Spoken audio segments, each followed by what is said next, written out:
c'est un point de départ extrêmement fort qui est en train de se passer parce que c'est le point de départ d'une grande campagne contre Sport-Avion qui, je le rappelle, est le plus gros projet militaire de France. Bonjour, aujourd'hui la liste Redonnons des couleurs à Couëron se trouve à Bassindre. Derrière nous a lieu actuellement le rassemblement pour mener la guerre à la guerre.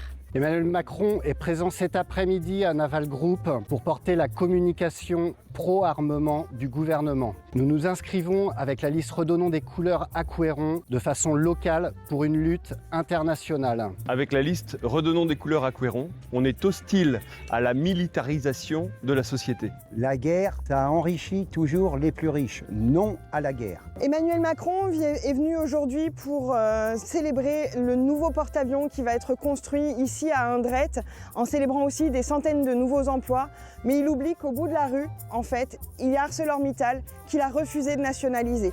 Notre présence ici est à l'image de ce qu'on veut mener comme combat localement. Les conseillers métropolitains auront la possibilité de s'opposer à ce genre de projet. On a cherché parmi les manifestants Axel Cazenave, on ne l'a pas vu. On a cherché parmi les manifestants Yvan Vallée, on ne l'a pas vu non plus. Bon, il est un peu peut-être macroniste, mais on n'a pas vu non plus Ludovic Joyeux et ça c'est quand même un petit peu dommage. On aurait aimé partager avec les camarades de gauche aussi les luttes sociales. En tout cas, on sera, nous, dans les luttes pendant tout le mandat. Avec la liste Redonnons des couleurs à Couëron, dimanche 22 mars, vous pouvez voter aussi pour dire « Guerre à la guerre !»